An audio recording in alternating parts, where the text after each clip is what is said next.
கிழக்கு நியூஸ் நேயர்களுக்கு வணக்கம். நான் பத்ரி சேஷாத்ரி. ஏற்கனவே நடந்து கொண்டிருக்கும் போர்களுடன் கூட இன்னொரு போரும் சேர்ந்து கொண்டிருக்கிறது. இஸ்ரேலும் அமெரிக்காவும் இணைந்து ஈரான் மீது கடுமையான தாக்குதலை மேற்கொண்டிருக்கின்றனர். முதலாவதாக இஸ்ரேல் டெஹரானில் சில இடங்கள் மீது தாக்குதல் நிகழ்த்தியிருக்கிறது. இதைத் தொடர்ந்து அமெரிக்காவும் பெரும் தாக்குதலில் ஈடுபடும் என்று தெரிகிறது. தாக்குதல்கள் எல்லாம் நடக்க ஆரம்பித்து விட்டன.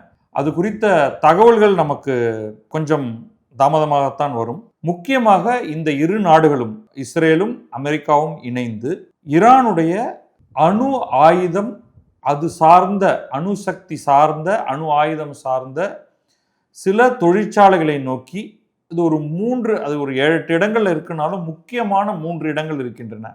ஃபோர்தோ, நட்டான்ஸ், இஸ்பஹான். இந்த 3 இடங்களிலும் அவர்கள் கட்டாயமாக தாக்குதல் நடத்துகிறார்கள். கூடவே டெஹ்ரான், அவர்களுடைய கேபிட்டல், அவருடைய தலைநகரம், அதிலும் அவர்கள் தாக்குதல் நடத்தி இருக்கிறார்கள். இது குறித்து சில செய்திகள் வந்த வண்ணம் இருக்கின்றன. அதனால் இது ஒரு எமர்ஜிங் விஷயம். இதில் சில விஷயங்களை பற்றி மட்டும் நான் குறிப்பிட்டு பேசுகிறேன். இதில் ரொம்ப முக்கியமான விஷயம் என்னன்னா, இஸ்ரேல், யுனைடெட் ஸ்டேட்ஸ் இருவரும் சேர்ந்து தாக்குகிறார்கள். இதே 2 பேரும் பல மாதங்களுக்கு முன்னர் இதே போன்ற ஒரு தாக்குதலை நிகழ்த்தினார்கள். அப்ப இஸ்ரேல் ஈரான்ல பல இடங்களில் தாக்குதல் நிகழ்த்தி பல மிலிட்டரி ஜெனரல்ஸ், அறிவியலாளர்கள் அவர்களை குறிவைத்து தாக்கி கொன்றது. அதை அடுத்து ஈரானும் இஸ்ரேல் மீது ஏகப்பட்ட மிசைல்ஸ், ஏவுகணைகளை கொண்டு தாக்கியது.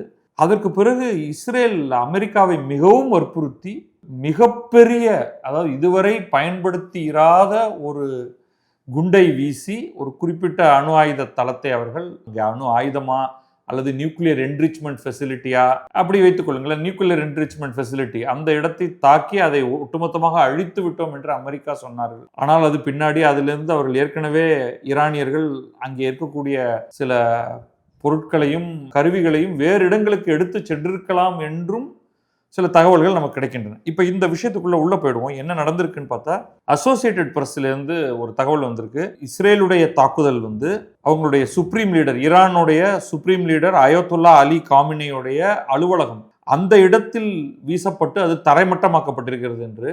அவர் 86 வயதாகிறது அலி காமினிக்கு. இந்த ஈரான்ல ஒரு மாபெரும் புரட்சி நடந்தது. அந்த புரட்சியின் விளைவாக அயத்துல்லா அலி கொமேனி அப்படிங்கிறவர் சுப்ரீம் லீடராக நாட்டையே தன்னுடைய கட்டுப்பாட்டு கீழே கொண்டு வந்தார். அவருடைய இறப்புக்கு பிறகு 2வது சுப்ரீம் லீடராக அயத்துல்லா அலி காமினே அவர்கள் அங்கே இருக்கார். இப்போ அவர் குண்டுவீச்சில் கொல்லப்பட்டிருக்கலாமா, அவரை குறிவைத்து தாக்கி அவரை எப்படியாவது கொன்றுவிட வேண்டும் என்று இஸ்ரேலும் அமெரிக்காவும் சேர்ந்து முடிவு செய்திருக்கின்றனவா அப்படிங்கிறத ஒரு டிஸ்கஷன் டாப்பிக்காக நம்ம வச்சுப்போம். கடந்த பல நாட்களாக அவர் வெளியிலேயே வர்றது கிடையாது. அவரை பத்திரமாக பாதுகாக்கணும் என்று ஈரானிய செக்யூரிட்டி ஃபோர்ஸஸும் வேலையில் இறங்கியிருக்காங்க. இது ஒரு ரன் அப் டு த வார் அப்படின்னு சொல்லலாம். ஒரு பேக்ரவுண்ட் பார்ப்போம். ஏன்னா இது நம்ம போர் என்ன நடக்குதுங்கிறது நடந்துக்கிட்டே இருக்கும். இருந்தாலும் நம்ம சில பேக்ரவுண்ட் குவிக்காக பார்க்கணும். ஏற்கனவே நம்ம ஒரு வீடியோ இதில் பண்ணியிருந்தோம். பிபிசியில் கொடுத்திருந்த செய்தியின் அடிப்படையில் அவங்க ஒரு 7 சினாரியோ சொல்லியிருந்தாங்க. அதெல்லாம் பின்னிணைப்பாக கொடுக்குறோம் இந்த வீடியோவோட. ஹிஸ்டாரிக்கலி ஈரானில் ரொம்ப அதோடைய பொருளாதாரம் கடந்த ஒரு 2-3 ஆண்டுகளாகவே மோசமாகி கொண்டே வந்தது என்றாலும் கடந்த சில மாதங்களில் ரொம்ப மோசமாயிருச்சு. ஹைப்பர் இன்ஃப்ளேஷன் அப்படின்னா ஒரு பொருளோட விலை தினம் தினம் தினம் அதிகரிக்கக்கூடியது மாதிரியான ஒரு நிலை. அப்போ மக்கள் இந்த ஆட்சியின் மீது இப்பொழுது இருக்கக்கூடிய அந்த இஸ்லாமிய ஒற்றை மத ஒற்றை தலைமை ஆட்சி அப்படிங்கிறத மக்கள் வெறுக்க ஆரம்பிச்சாங்க. ஆனால் அவங்களுக்கு வாய்ப்பே கிடையாது. ஏன்னா அங்கே மல்டி பார்ட்டி டெமோக்ரஸிங்கிறது இங்கே கிடையாது. டிக்டேட்டர்ஷிப், ஒரு சர்வாதிகாரி இருப்பார் அப்படிங்கிற மாதிரி இல்லாமல் ஒரு சர்வாதிகார மத தலைவர், அவர் தான் இப்பொழுதைக்கு அயத்துல்லா அலி காமினே அப்படிங்கிறவர். ஆனால் ஒரு மாதிரி தேர்தல் நடக்கும், அதில் ஆட்கள்லாம் இருப்பாங்க. பிரசிடெண்ட்டாக வருவார் ஒருத்தர், அவருக்கு ஒரு கேபினெட்டு எல்லாம் உண்டு. ஆனால் அவர் அலி காமினே சொல்வதை தாண்டி அதையும் செய்ய முடியாது, முக்கியமான விஷயங்களை பொறுத்தவரை. அப்போ உண்மையிலேயே நாடு எந்த திசையில் செல்ல வேண்டும் என்பதை அலி காமினே தான் முடிவு செய்வார், அல்லது அவர் யாரை கை காட்டுகிறாரோ அவர் அதற்கான முடிவை செய்வார். ஆனால் மக்கள் அதை ஏற்றுக்கொள்ள தயாராக இல்லை. மக்கள் ஸ்பான்டேனியஸாக தெருவுக்கு போராடத் தொடங்கினார்கள். இந்த போராட்டக்காரர்களை குறிவைத்து அரசின் படைகள் படு பயங்கரமான தாக்குதலை நிகழ்த்தியது. நாட்டில் ஒட்டுமொத்தமாக இன்டர்நெட் எல்லாம் கிட்டத்தட்ட கட்டாயிருச்சு. ஏதோ சில இடங்களில் கிடைப்பதை வைத்துக்கொண்டு சில தகவல்கள் வெளியே வந்து கொண்டிருக்கின்றன. அதிகாரப்பூர்வமாகவே நமக்கு கிடைத்தது கிட்டத்தட்ட 6,000 7,000 பேர் கொல்லப்பட்டிருக்கலாம்னு. எத்தனை பேர் அரசின் படைகளால், எத்தனை மக்கள் போராட்டக்காரர்கள் சுட்டு கொல்லப்பட்டிருக்கிறார்கள் நமக்கு டேட்டா கிடையாது. இதே நேரத்தில் ரொம்ப ஆண்டு காலமாகவே ஈரான் நியூக்ளியர் மெட்டீரியலை ஒர்க் பண்ணிட்டு வந்துட்டு இருக்கு. யுரேனியத்தை சுத்திகரிப்பு செய்து அணு ஆயுதத்துக்கும் பயன்படுத்தலாம், அதை அணு மின் நிலையத்துக்கும் பயன்படுத்தலாம். ஈரான் என்ன சொல்லுதுன்னா, நாங்கள் எங்களுடைய அணு சக்திங்கிறது எங்களுடைய மின் தேவைகளுக்காக பண்ணுறோங்கிறது. அது எல்லாரும் சிரிக்கிறாங்க அதுக்கு. ஏன்னா இவர்கள்ட்ட இருக்கக்கூடிய பெட்ரோலியம் இருந்தால் அதுவே போதும் அவர்களுக்கு வேண்டிய அளவுக்கு மின்சாரத்தை தயாரித்து கொள்ள. பெட்ரோலியத்திலேருந்து கிடைக்கக்கூடிய நாஃப்தா போன்ற பொருட்களை வைத்துக்கொண்டு, இயற்கை எரிவாயுவை வைத்துக்கொண்டு நீங்கள் எண்ணற்ற மின் நிலையங்களை தயாரிக்கலாம், உருவாக்கலாம், அதிலிருந்து மின் உற்பத்தியை செய்யலாம்.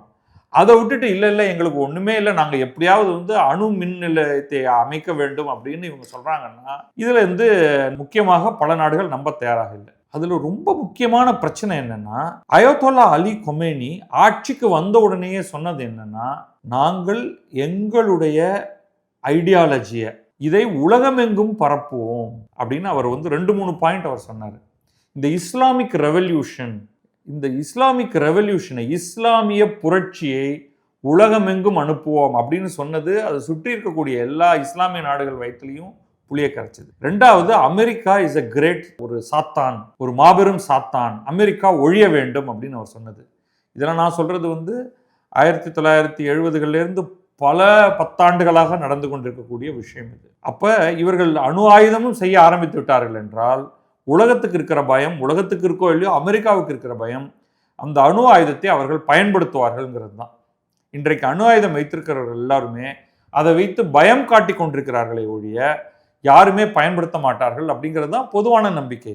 ஆனால் ஈரான் அது போன்ற ஒரு கவனமாக நடந்து கொள்ளக்கூடிய நாடு இல்லை அப்படிங்கிறது தான் எல்லாருடைய கருத்து. இப்போ யாருக்கெல்லாம் பயம் இருக்கு அப்படின்னா, நம்பர் 1 இஸ்ரேலுக்கு பயம். ஏன்னா ஈரான் தன்னிடம் இருக்கக்கூடிய அணு ஆயுதத்தை இஸ்ரேல் மீது பயன்படுத்த தயங்காது அப்படிங்கிறது தான் இஸ்ரேலியர்களும் நினைக்கிறார்கள். ஈரானும் அதை பல முறை சொல்லிவிட்டது. ஏதாவது பிரச்சனைனா நாங்கள் இஸ்ரேல் மேலே ஆயுதங்களை வீசுவோம், அணுகுண்டை வீசுவோம், தயங்க மாட்டோம் அப்படின்னு அவங்க சொல்லியிருக்காங்க. அப்போ இஸ்ரேலுக்கு என்ன நடந்தாலும் எப்படியாவது இஸ்ரேல் ஈரானில் இருக்கக்கூடிய அணு ஆயுத தளங்களை அழித்து விட வேண்டும் என்று ரொம்ப தீவிரமாக நம்புகிறது.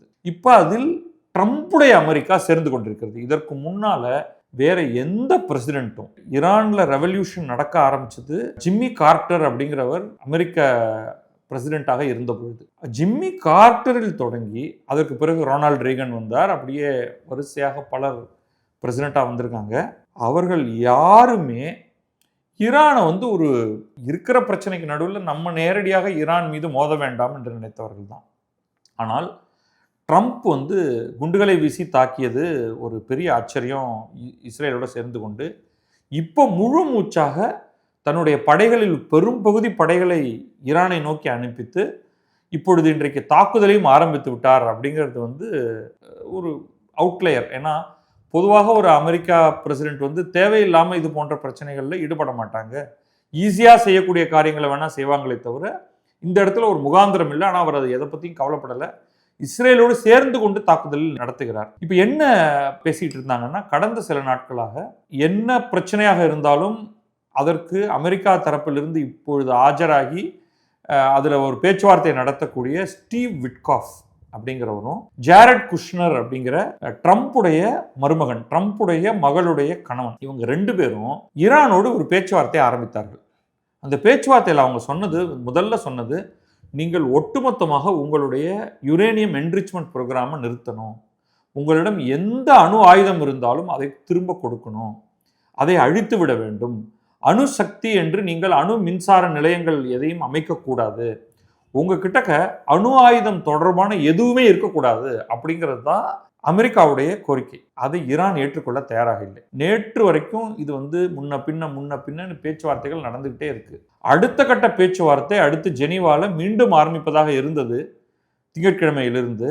ஆனால் அதுக்கு நடுவில் இந்த விண்டோ பார்த்தீங்கன்னா, இந்திய பிரதமர் இஸ்ரேலுக்கு போனார். ஒரு 2 நாள் இருந்தார். அங்கே 2 நாள் இருந்த வரைக்கும் எல்லாம் அமைதியாக இருந்தது. அவர் திரும்பி வந்த உடனே கிட்டத்தட்ட முன்கூட்டியே முடிவு செய்துட்டாங்க அப்படின்னு தான் தெரியுது. வரட்டும், இவர் வந்துட்டு போகட்டும், ஏன்னா அது வந்து ஏற்கனவே செய்திருக்கக்கூடிய ஒரு முடிவு. அதெல்லாம் நடந்து முடிஞ்சதுக்கு பிறகு நம்ம அவர்கிட்டயுமே கூட சொல்லிட்டு ஈரான் மீது கடுமையான தாக்குதல் நிகழ்த்த போகிறோம் அப்படிங்கிறத அவங்க முன்கூட்டியே இந்தியாவுக்கு தெரிவித்து விட்டது போல தான் எனக்கு தெரிகிறது. அதனால தான் நம்முடைய பிரதமர் இஸ்ரேலுக்கு போவதற்கு முன்னாடியே இந்திய வெளியுறவுத்துறை என்ன சொல்லுச்சுன்னா, இந்தியர்கள் உடனடியாக ஈரானை விட்டு கிடைத்த வழிகளில் வெளியேறிவிடவும் அப்படின்னு சொன்னாங்க. அதில் எவ்வளவு கிட்டத்தட்ட 40,000 இந்தியர்கள் ஈரானில் இருக்காங்க அப்படின்னு நம்ம கேள்விப்படுறோம். அதில் எவ்வளவு இந்தியர்கள் என்ன பண்ணியிருக்காங்க, பக்கத்து நாடுகளுக்கு போயிட்டாங்களா, தப்பிச்சு இல்லை இன்னும் அங்கேயே இருக்காங்களா அப்படிங்கிறது நமக்கு தெரியல. இதற்கிடையில் இப்பொழுது தாக்குதல் நடக்க ஆரம்பித்து விட்டது. இதில் அடுத்து என்னன்னா, இந்த அமெரிக்க விட்காஃபும் குஷ்னரும் மேற்கொண்டு என்ன கேட்டாங்கன்னா, நீங்கள் வந்து அணு ஆயுதங்களை மட்டுமல்ல, லாங் ரேஞ்ச் மிசைல் வைத்திருக்கீங்க. நீங்கள் லாங் ரேஞ்ச்னா இஸ்ரேல் வரை சென்று தாக்கக்கூடியது. இஸ்ரேலும் ஈரானும் அண்டை நாடுகள் கிடையாது. இஸ்ரேலுக்கும் ஈரானுக்கும் நடுவில் நிறைய இடைவெளி இருக்குது. இருந்தாலும் அவங்க லாங் ரேஞ்ச் ஏவுகணைகளை வைத்திருக்கிறதுனால தூரமாக போய் சென்று தாக்கக்கூடிய அந்த ஏவுகணைகளை உடனடியாக நீங்கள் அதையும் அழித்து விட வேண்டும் அப்படின்னு சொன்னால் எந்த நாடும் அதை கேட்காது. உண்மையில சொல்கிறது, எந்த காரணம் கொண்டும் நீங்கள் இஸ்ரேலை தாக்கக்கூடாது அப்படின்னு. ஆனால் அதற்கு ஈரான் தயாராக இல்லை. சரி, இனிமே இது வந்து சரிப்பட்டு வராது என்ற ஒரு முடிவை எடுத்தவுடன் இஸ்ரேலும் அமெரிக்காவும் இணைந்து இந்த தாக்குதலில் இறங்கியிருக்காங்க. இந்த தாக்குதலுடைய நோக்கம் என்ன நடந்திருக்கு அப்படிங்கிறத பார்ப்போம்.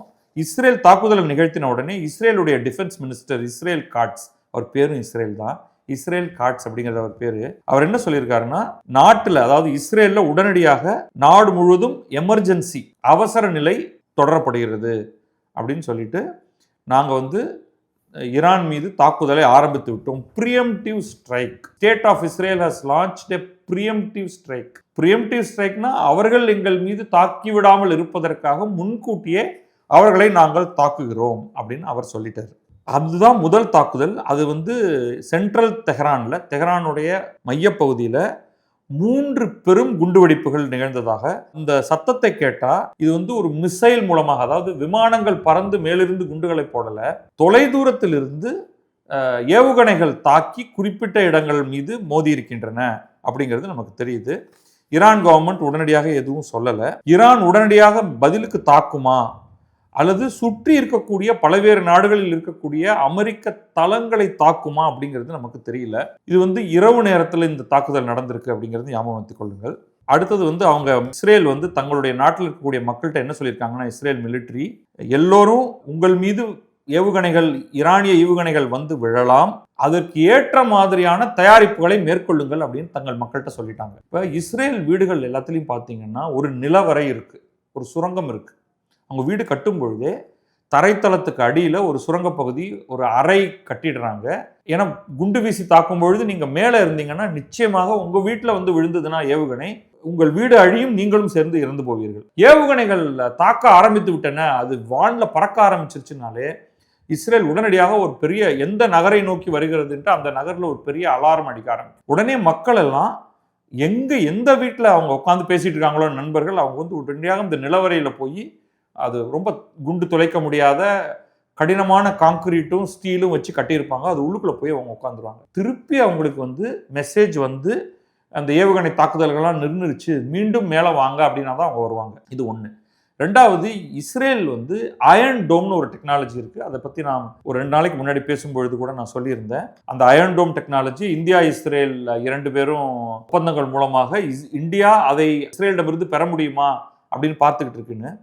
அந்த அயர்ன் டோம்ங்கிறது வந்து வானில் இந்த ஏவுகணைகள் வரும்பொழுது அதை கண்டுபிடித்து தாக்கி அதை அழிப்பது. அதே மாதிரி அமெரிக்காவும் ஒரு பெரிய கப்பலை இஸ்ரேலை ஒட்டி நிறுத்தி இருக்கு. அது வந்து எதுக்கு அப்படின்னா இதே தான், அதில் வந்து பேட்ரியாட் மிசைல் பேட்டரிஸ்னு இருக்கு. இஸ்ரேலை நோக்கி வானிலிருந்து வீசும் ஏவுகணைகளை இவங்க வந்து கண்டுபிடித்து அது இஸ்ரேலுக்குள் நுழைவதற்கு முன்னாலேயே அடித்து தாக்கி தகர்க்க முடியுமா அப்படின்னு பார்க்கறதுக்கு. ஸோ அது வந்து பாதுகாப்பெல்லாம் இருக்கு என்றாலுமே, சென்ற முறை ஈரான் தாக்கிய போது சில ஏவுகணைகள் அந்த அயர்ன் டோமையும் தாண்டி உள்ளே நுழைந்து பல இடங்களில் வெடித்து சிலர் அதனால் உயிரிழக்க நேரிட்டது. இது இஸ்ரேல் பக்கம். அவங்க வந்து அலர்ட் கொடுத்துட்டாங்க, கவனமாக இருங்க அப்படின்ட்டு. இந்த மீன் டைம் ஈரான் என்ன பண்ணிருச்சுன்னா, தன்னுடைய ஏர் ஸ்பேஸ் வந்து கம்ப்ளீட்டாக நிறுத்திருச்சு. இப்போ வந்து ஈரான் மீது எந்த விமானம் பயணம் செய்தாலும் அதை ஈரான் சுட்டு வீழ்த்தும் அப்படின்னு. அது இனிமேல் எல்லாருக்குமே தெரியும். அதனால் அது நோ டேம் அப்படின்னு சொல்லுவாங்க. அந்த ஏர் ஸ்பேஸ் மேலே கமர்ஷியல் ஏர்கிராஃப்ட் எதுவும் போகக்கூடாது. போனால் அவங்களுக்கு உயிருக்கு உத்தரவாதம் இல்லை. ஆனால் இன்னமும் இஸ்ரேலும் அமெரிக்காவும் அங்கே மேலே பறந்து தாக்குதல் நிகழ்த்துவார்களான்னு தெரியல. இன்னும் 1 நாள் 2 நாள் 3 நாளுக்கு மிசைல் அட்டாக்ஸ் தான் இருக்கும் அப்படின்னு நான் நினைக்கிறேன். அதற்கு பிறகு விமானங்கள் மேலே பறந்து சென்று தாக்கி சில முக்கியமான இடங்களை அழிப்பார்களா அப்படிங்கிறதும் தெரியல. இதற்கிடையில டொனால்ட் ட்ரம்ப் ஒரு வீடியோவில் ஒரு பெரிய பேச்சு ஒன்று கொடுத்துருக்காரு. என்ன பண்றோம் அப்படிங்கிறத அமெரிக்காவுடைய தரப்பில் இருந்து, அது அவருடைய சில முக்கியமான விஷயங்களை பத்தி மட்டும் சொல்றேன். Short time ago United States military began a major combat operations in Iran அப்படின்னு அவர் அறிவிச்சிட்டாரு. என்னத்துக்காக? அப்ஜெக்டிவ் என்ன? அவர் objective is to defend the American people by eliminating imminent threats from the Iranian regime, a vicious group of very hard and terrible people. So அவர் இதை எப்படி தன்னுடைய மக்களுக்கு பிச் பண்றாருன்னா, ஈரான்கிற மிக மிக மோசமான ஒரு நாடு, விஷியஸ் குரூப், கொடூரமான மக்களை கொண்ட அந்த குழு, அதை ஆட்சி செய்கிறவர்களை தான் அவர் சொல்றாரு, அவர்களிடமிருந்து அமெரிக்காவுக்கு ஏற்பட்டிருக்கும் அச்சுறுத்தலை தடுப்பதற்காக நாங்கள் இந்த போரை தொடங்கி இருக்கிறோம் அப்படின்னு அவர் சொல்றாரு. மேஜர் மிலிட்டரி ஆபரேஷன்ங்கிறாரு, வார் அப்படின்னு சொல்லலை, இது ஒரு லிமிட்டட் மிலிட்டரி ஆபரேஷன் தான் அப்படின்னு சொல்றாரு. ஸோ இவர் என்ன சொல்றாருன்னா, அவங்கள்ட்ட அணு ஆயுதம் இருக்கு, அவங்கள்ட்ட தொலைதூரம் சென்று தாக்கக்கூடிய ஏவுகணைகள் இருக்கு, அந்த ஏவுகணைகளில் அணு ஆயுதத்தை வைத்து அவர்கள் அமெரிக்காவை தாக்கலாம். அது சாத்தியமே கிடையாது. அமெரிக்கா வரை செல்லக்கூடிய ஏவுகணைகள் ஈரானிடம் இல்லை என்பதுதான் என்னுடைய கருத்து. ஆனால் அவர் சொல்லாமல் விட்டது, நேரடியாக இஸ்ரேல் தாக்குதலுக்கு உள்ளாகும், இஸ்ரேலை காப்பாற்றுவதற்காக நானும் இந்த தாக்குதலில் இறங்கி இருக்கிறேன் அப்படின்னு அவரால் நேரடியாக சொல்ல முடியாது. ஏன்னா அமெரிக்காவில் சில பேர் கேட்கலாம், ஏப்பா ஊர் உலகத்தில் இருக்கிறவனுக்கெல்லாம் தாக்குதல் வரும்னா நாம எதுக்குப்பா போர்ல இறங்கணும் அப்படிங்கிற ஒரு கேள்வியை கேட்பாங்க. ஆனா அதனால அமெரிக்காவுக்கு ஈரானால் அச்சுறுத்தல், அதனால் ஈரானை தாக்குகிறேன் அப்படின்னு சொல்லிட்டாரு. சொல்லிட்டு அது ஒண்ணு சொல்றாரு, நாங்களும் நம்முடைய படையினரும் நம்முடைய வெளிநாடுகளில் இருக்கக்கூடிய நம்முடைய படை அதோடைய பேசஸ் அங்கேருந்து மற்றும் நம்முடைய கூட்டாளிகளும் அப்படின்னு ஒரு வார்த்தையை சொல்றாரு. அது எப்படி என்ன சொல்றாருன்னா, அதோடைய ஆக்டிவிட்டி, அது ரொம்ப அழகா, நான் இஸ்ரேலை பத்தி தனியா சொல்லலை அப்படின்னு சொன்னேன் இல்லையா, இஸ்ரேல் அப்படிங்கிறத சொல்லாம அவர் என்ன சொல்றாருன்னா, ஈரான் நம்முடைய படைகளுக்கும் நாம பல இடங்கள்ல வைத்திருக்கக்கூடிய பேசஸ், யுஎஸ் ஆர்மி பேஸ் பல இடங்கள்ல இருக்கு, கல்ஃப்ல கத்தார்ல இருக்கு, யுஏஇல இருக்கு, இந்த மாதிரி பல இடங்கள்ல இருக்கு, அங்க இருக்கக்கூடியவர்களுக்கும் நம்முடைய நட்பு நாடுகளுக்கும் பாதிப்பை ஏற்படுத்தும் அப்படின்னு பொதுவா சொல்ல, இஸ்ரேல்ங்கிற வார்த்தையை பயன்படுத்தவே இல்லை. அது யார் அப்படின்னா, இந்த இடத்துல அது இஸ்ரேல் மட்டும்தான். அவர்கள் அனைவருக்கும் இந்த ஈரான் ஆல் அச்சுறுத்தல் இருக்கு. கடந்த 47 வருடமாக ஈரான் டெத் டு அமெரிக்கா என்று சொல்லிக்கொண்டே வந்திருக்கிறார்கள். அது உண்மை. கடந்த 47 வருடமாக அவங்க இந்த ஜிம்மி கார்ட்டர் நான் சொன்னேன் இல்லையா, அந்த சமயத்தில் கொடூரமான ஒரு நிகழ்வு நடந்தது. பொதுமக்கள் இந்த புதிதாக வந்திருக்கக்கூடிய, அந்த சமயத்தில் புதிதாக வந்திருந்த அயத்துல்லா அலி கொமேனியுடைய ஆதரவாளர்கள் அமெரிக்க எம்பசி, அமெரிக்க தூதரகத்தை சூழ்ந்து கொண்டு அங்கே இருப்பவர்களை பிணை கைதிகளாக பிடித்து வைத்தார்கள். அவர்களை காப்பாற்றவே முடியல. கடைசி வரைக்கும் காப்பாற்ற அமெரிக்கா கார்ட்டர் தன்னுடைய இறுதி நாள் வரைக்கும் அவர் படைகளை ஒரு முறை அனுப்பித்தார். அந்த படைகளுக்கு வரிசையாக தொல்லைகள் ஏற்பட்டு அவங்க எல்லாரும் திரும்ப வேண்டியதாயிருச்சு. இவங்க உள்ள ஹெலிகாப்டர்ல அந்த ஹெலிகாப்டர் நொறுங்கி விழுந்துருச்சுன்னு தகவல் கிடைச்ச உடனேயே இந்த பிணை கைதிகளாக பிடித்து வைத்திருந்த அத்தனை பேர்ல பெரும்பாலானவர்களை ஈரானியர்கள் அடித்தே கொன்றனர். அதுல எவ்வளவு பேர் இறந்தார்கள்ங்கிறது எக்ஸாக்ட் நம்பர் இல்லை, பட் ஒரு 40-50 பேருக்கு மேல அமெரிக்கர்களை ஈரானியர்கள் அந்த காலத்திலேயே அடித்தே கொலை செய்திருக்கின்றனர். அதுக்கு பிறகு என்ன நடந்தாலும் டெத் டு அமெரிக்கா அப்படின்னு அவர்கள் சொல்லிட்டே இருப்பாங்க. அதை அவர் கிளியரா சொல்றாரு. Iranian regime has chanted death to America for 47 years, waged an unending campaign of bloodshed and mass murder, targeting the United States, our troops and innocent people in many countries. இதில் ரொம்ப ரொம்ப முக்கியமான ஒன்றாக சொல்லணும்னா, இந்தியா வம்சாவளியாக இருந்த சல்மான் ருஷ்டிங்கிற ஒரு எழுத்தாளர், அவர் எழுதிய ஒரு புத்தகத்துக்காக சாட்டனிக் வர்சஸ் என்று ஒரு கதை புத்தகம் ஒன்று எழுதுறாரு. அதுக்காக அயத்துல்லா அலி கொமேனி அவருக்கு ஒரு ஃபத்வா விதித்து அவரை கொல்ல வேண்டும் என்று சொல்லி, அவர் பிரிட்டன்ல அப்பயே அவர் பிரிட்டனுக்கு எமிகிரேட் ஆயிட்டார். அதற்கு முன்னாடியே அவரை பலகாலம் காப்பாற்றி, அப்படி இருந்தும் அயத்துல்லா அலி கொமேனியே போய் சேர்ந்ததுக்கு பிறகு ஒருத்தன் அவரை வந்து பாஞ்சு அவர் ஏதோ புக் சைனிங் புக் பற்றி பேசி புதுசாக பண்ணிகிட்டு இருக்கும் பொழுது ஒருத்தன் பாஞ்சு அவரை கத்தியால் அவன் மூஞ்சியில் குத்தி அதனால் அவருடைய ஒரு கண்ணு போய். ஸோ இந்த ஈரான் வந்து ஒரு மிக கொடூரமான மத தீவிரவாதத்தை உலகெங்கும் பரப்பி இருக்கிறது. ஸோ அந்த பாயிண்ட் எல்லாம் சொல்லிட்டு அப்புறம் இது சொல்றாரு பாருங்க, யூஎஸ் எம்பசி இன் டெஹ்ரான். இப்போ கொஞ்ச நேரத்துக்கு முன்னாடி சொன்னது அவருடைய பேச்சில் சொல்றாரு, holding dozens of American hostages for 444 days. 444 நாட்கள் அவங்கள ஹாஸ்டேஜா வச்சிருந்து அந்த டேரிங் ஆபரேஷன் ஃபெயில் ஆகி அதுல பலர் கொல்லப்பட்டார்கள். கிட்டத்தட்ட அத்தனை பேருமே கொல்லப்பட்டார்கள். ஒரு 2-3 பேர் தான் தப்பிச்சாங்க அந்த சமயத்தில். அதுக்கு பிறகு வந்து ஹிஸ்டரி வரிசையா சொல்லிட்டு வராரு ட்ரம்ப். ஈரானுடைய ப்ராக்சிஸ், ஈரானுடைய இந்த அயத்தொல்லா அலி கொமேனியுடைய ஆட்கள் 241 மிலிட்ரி பர்சனல் 1983 குண்டு வெடிப்பின் மூலமாக, பெய்ரூட்ல பாம்பிங் மூலமாக 241 பேர் கொல்லப்பட காரணமாக இருந்தார்கள். 2000 ப்ராபப்ளி இன்வால்வ் அப்படிங்கிறார் இந்த இடத்துல. யுஎஸ்எஸ் கோல் அப்படிங்கிற கப்பல் தாக்குதல், அது ஆக்சுவலாக ஈரான் அல்ல, அது பைதன் நம்ம உலகின் நம்பர் 1 தீவிரவாதியான பின் லேடன் வந்துட்டாரு. இந்த பின் லேடன் தான் வந்து யுஎஸ்எஸ் கோல் பாம்பிங்கில் ஈடுபட்டவர். அதுக்கு அதை தவிர வந்து ஈராக்கில் அவர் சொல்கிறதெல்லாம் அப்புறம் சிலதெல்லாம் நான் விட்டுறேன்னா அவர் கொஞ்சம் ரொம்ப எக்ஸாஜரேட் பண்ணுறாரு. ஆனால் முக்கியமான விஷயம் அடுத்து சொல்கிறது அவர், from Lebanon to Yemen and Syria to Iraq, the regime has armed, trained and funded terrorist militias that have soaked the earth with blood and guts. இது ரொம்ப கவித்துவமான நடையில் அவர் சொன்னாரும் இது ரொம்ப உண்மை.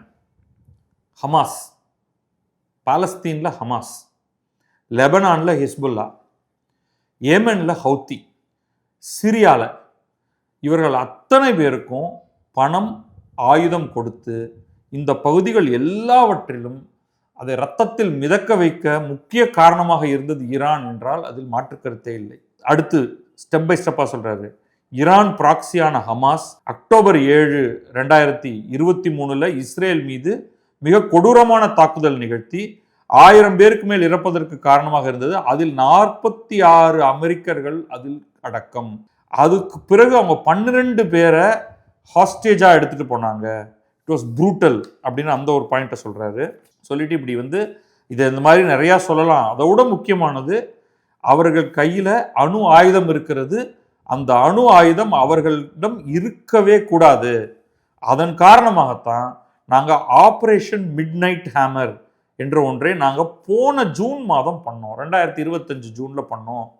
அதில் வந்து இந்த ஃபோர்டோ, நட்டான்ஸ், இஸ்ஃபஹான், நான் ஆரம்பத்தில் சொன்னேன் இல்லையா, இந்த 3 இடங்கள் மீதும் நாங்கள் குண்டு வீசி தாக்கினோம். நாங்கள் அவர் சொல்கிறது, ஏற்கனவே இஸ்ரேல் சில காரியங்களை செய்தது, அதற்கு மேலே அமெரிக்கா அப்பொழுதே ஜூன் 2025 தாக்குதலை நிகழ்த்தியது. அப்போ நாங்கள் அவங்கள வார்னிங் கொடுத்தோம், இனிமேல் நீங்கள் அணு ஆயுதங்கள் பற்றி எந்த செயலையும் செய்யக்கூடாதுன்னு. ஆனால் அவர்கள் கேட்கவில்லை. But Iran refused, just as it has for decades and decades. பல 10 ஆண்டுகளாக அவங்க இதை கேட்கவே இல்லை. இப்பொழுது நாங்கள் சொன்னதை அவங்க ரிஜெக்ட் பண்ணாங்க. அவங்களுக்கு எல்லா விதமான வாய்ப்புகளையும் கொடுத்தோம். They rejected every opportunity to renounce their nuclear ambitions. And we can't take it anymore. This is the last. இதுக்கு மேலே எங்களால் தாங்கிக் கொள்ள முடியாது. அவங்க திரும்ப திரும்ப நியூக்ளியர் ப்ரோக்ராமை அவங்க திரும்ப கட்டமைக்க பார்க்குறாங்க. இதோடு கூட அவங்க வந்து லாங் ரேஞ்ச் மிசைல்ஸ், தொலைதூரம் சென்று தாக்கக்கூடிய ஏவுகணைகளையும் அவங்க உருவாக்குறாங்க. இது எங்களுடைய it can now threaten our very good friends. Very good friends அப்படிங்கிறது இஸ்ரேல். ஆனால் very good friends and allies in Europe. Iran வந்து ஐரோப்பிய நாடுகள் எதையும் தாக்குவதாக எந்த இடத்துலையும் சொல்லலை. ஆனால் அவர் அதை வந்து சேர்த்துக்கிறார். அதை ஐரோப்பாவில் இருக்கக்கூடிய எங்களுடைய கூட்டாளி நாடுகளை தாக்குவதற்கும், வெவ்வேறு நாடுகளில் இருக்கக்கூடிய எங்களுடைய, அதாவது அமெரிக்க துருப்புகளை அவர்கள் தாக்குவதற்கும் காரணமாக இருக்கும். ஏன் அமெரிக்கா ஹோம்லேண்ட், அமெரிக்காவையே வந்து அடையக்கூடிய மாதிரியான ஏவுகணை இருக்கும் அப்படிங்கிறதுனால தான் நாங்கள் அவர்கள் மீது இந்த தாக்குதலை நிகழ்த்துகிறோம் அப்படிங்கிறத அவர் ரொம்ப தெளிவாக சொல்லிட்டாரு. அப்புறம் பெருசாக அவர் சொல்கிற பல பாயிண்ட்களை நம்ம விட்டுருவோம். அவங்கள என்னென்னலாம் பண்ண போகிறோம், எப்படி பண்ண போகிறோன்னு. Iran will be totally obliterated அப்படின்னு சொல்கிறாரு. We are going to destroy their missiles, raze their missile industry to the ground. So இது வந்து சாதாரண சும்மா சென்ற முறை ஒரு குண்டை போட்டுட்டு அவங்க கிளம்பி போயிட்டாங்க. இந்த முறை வந்து ரொம்ப தெளிவாக சில அப்ஜெக்டிவ் சொல்கிறாரு. We are going to destroy their missiles and raze their missile industry. அப்ப ஏவுகணைகள், அவர்களுடைய ஏவுகணைகளை தாக்கி அழிக்கப் போகிறோம். ஏவுகணைகளை தயாரிக்கக்கூடிய அவர்களுடைய தொழிற்சாலைகளை அழிக்கப் போகிறோம். அவர்களுடைய கப்பல் படையை அழிக்கப் போகிறோம். we are going to annihilate their navy. அவங்களுடைய டெரரிஸ்ட் ப்ராக்சிஸ், ஹமாஸ், ஹிஸ்புல்லா போன்றவர்கள், அவர்களால் இனிமேல் உலகை எந்த விதத்திலும் அச்சுறுத்த முடியாது. அவர்கள் இந்த மாதிரி கண்ணி வெடிகள், சாலை ஓரத்தில் வெடிகுண்டுகள், அது எல்லாத்தையும் நாங்கள் ஒட்டுமொத்தமாக அழிக்கப் போகிறோம். முக்கியமாக we will ensure that Iran does not obtain a nuclear weapon. அவர்கள் எந்த காரணம் கொண்டும் ஒரு அணு ஆயுதத்தை அவர்கள் பெறுவதை நாங்கள் இனிமேல் அனுமதிக்க மாட்டோம் அப்படின்னு சொல்லிட்டு நம்ம ஒரு சில விஷயங்களை தாண்டி வந்துடுவோம். நிறையா பேசியிருக்காரு, அதெல்லாம் விட்டுருவோம். அதில் இந்த போரின் போது, இந்த தாக்குதலின் போது, போர் அப்படின்னு வார்த்தையை பயன்படுத்தலை, இந்த தாக்குதலின் போது சில அமெரிக்கர்களின் உயிர் போக நேரிடும். இது சகஜம்தான். ஒரு போர் என்றால் நிச்சயமாக உயிரிழப்பும் அதில் நிகழும். அந்த உயிரிழப்புகளுக்காக நாங்கள் இப்போவே கடவுளை வேண்டிக் கொள்கிறோம், அவர்கள் எல்லாரையும் காப்பாற்றுவதற்கு அப்படின்னு சொல்கிறாரு. பட் ரொம்ப ரொம்ப முக்கியமாக ஒரு சில பாயிண்ட் அவர் சொல்கிறாரு. அவர் என்ன சொல்கிறாருன்னா, ஈரானை சேர்ந்த மக்களுக்கும் ஈரானிய படைகளுக்கும் அவர் ஒரு அறிவிப்பு ஒன்று கொடுக்குறாரு. ஈரானிய படைகளை அவர் சொல்கிறாருன்னா, இஸ்லாமிக் ரெவல்யூஷனரி கார்டுன்னு பேர் அவங்களுக்கு. Islamic revolutionary card, armed forces and the police, அதாவது ஆயுதம் ஏந்தியவர்களை நோக்கி அவர் என்ன சொல்கிறாருன்னா, லே டவுன் யுவர் ஆர்ம்ஸ். நீங்கள் உங்களுடைய நாட்டின் தலைமை சொல்வதை கேட்காதீர்கள், உங்களுடைய ஆயுதங்களை தூக்காதீர்கள். நீங்கள் ஆயுதங்களை நீங்கள் கீழே வைத்து விட்டீர்கள் என்றால் we will give you complete immunity. உங்களுக்கு பொது மன்னிப்பை கொடுப்போம். உங்களை ஜெயிலில் போட மாட்டோம், உங்களுக்கு எந்த குறையும் வைக்க மாட்டோம். ஆனால் நீங்கள் அத்தனை பேரும் ஆயுதங்களை உடனடியாக போட வேண்டும்.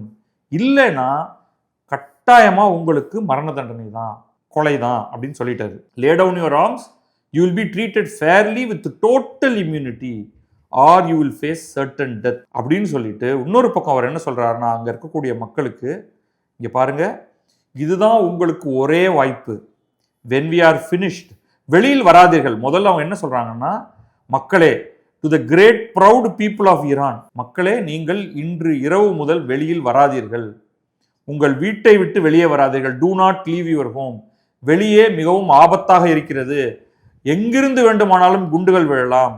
ஆனால் நாங்கள் இதை முடித்ததற்கு பிறகு உங்களுடைய அரசை நீங்கள் எடுத்துக்கொள்ளுங்கள். It will be yours to take over your government. It will be yours to take. This is probably your only choice for generation. பல ஆண்டுகளாக நீங்க அமெரிக்காவின் உதவியை நீங்கள் கேட்டுக்கொண்டிருந்தீர்கள், ஆனால் யாருமே உங்களுக்கு அதை வழங்கவில்லை அப்படின்னு சொல்லிட்டு தன்னுடைய நாட்டில் இருக்கக்கூடிய ஜிம்மி கார்ட்டர்ல இருந்து ஆரம்பிச்சு இதற்கு முன் இருந்த ஜோ பைடன் வரைக்கும் எல்லாரையும் திட்டுறாரு. அமெரிக்காவின் எந்த பிரசிடென்ட்டும் உங்களுடைய வேண்டுகோளுக்கு செவி சாய்க்கவில்லை. ஆனால் நான் இருக்கேன். You have a president who is giving you what you want. உங்களுக்கு என்ன வேணும் நீங்க கேட்குறீங்களோ அதை கொடுப்பதற்கு நான் தயாராக இருக்கிறேன். நீங்க எப்படி ரெஸ்பாண்ட் பண்றீங்கன்னு பார்க்குறேன். America is backing you with overwhelming strength. உங்களுக்காக அது கேம் எப்படி மாத்துறாரு பாருங்க. ஒரு பக்கம் அலி காமினியும் அவரை சேர்ந்தவர்களும், இன்னொரு பக்கம் இஸ்லாமிக் ரெவல்யூஷனரி கார்டு, ஈரானுடைய ஆயுதம் தாங்கிய இராணுவம், மூன்றாவது பக்கம் மக்கள். அவர் காமினி போன்றவர்களுக்கு அவர் கொடுப்பது உங்கள் எல்லாருக்கும் மரண தண்டனை தான். படையினருக்கு அவங்க சொல்றது, உங்களுடைய ஆயுதங்களை கீழே போட்டு விடுங்கள், உங்களை நாங்கள் கனிவோடு பார்த்து கொள்வோம், உங்களுக்கு ஃபுல் இம்யூனிட்டி தரோம். மக்கள்கிட்ட என்ன சொல்றாரு, வெளியில வராதிங்க, ரொம்ப ஆபத்தா இருக்கும், குண்டுகள் வீசப்படும், எங்கிருந்து வேண்டுமானாலும் பாம்பு விழும், ஆனால் நாங்கள் முடிக்கும் பொழுது உங்கள் ரெஜிமை தூக்கியிருப்போம், நீங்கள் போய் உங்களுடைய நாட்டை உங்களுடையதாக ஆக்கி கொள்ளுங்கள். இவ்வளவு நாள் வரைக்கும் நீங்க அமெரிக்காவோட உதவியை எதிர்பார்த்தீர்கள், யாரும் அதை பண்ணலை, இப்பொழுது நாங்கள் பண்ணுகிறோம், நீங்கள் உடனடியாக சரியான முறையில் ரெஸ்பாண்ட் பண்ணுங்க. அதாவது இப்பொழுது உங்களுடைய ஆட்சியாளர்களாக இருப்பவர்களுக்கு எந்த ஆதரவையும் தராதீர்கள் அப்படின்னு அவர் சொல்லியிருக்காரு. இதுதான் நடந்திருக்கு. இதை தொடர்ந்து தாக்குதல்கள் நடந்துகிட்டு இருக்கு. அடுத்து இப்பொழுது இஸ்ரேல் பிரதமர் பெஞ்சமின் நெத்தன்யாஹூ கூட அதை பத்தி பேசிட்டு இருக்காரு. என்ன அவர் சொல்ல போறாரு, president of United States of America பேசினதுக்கு பிறகு இதுக்கு ஆபரேஷன் ரோரிங் லயன் அப்படின்லாம் பேர் வச்சிருக்காங்க. சுருக்கமாக இஸ்ரேலும் அமெரிக்காவும் சேர்ந்து மிகப்பெரிய தாக்குதலை ஈரான் மீது தொடுக்க ஆரம்பித்திருக்கின்றன.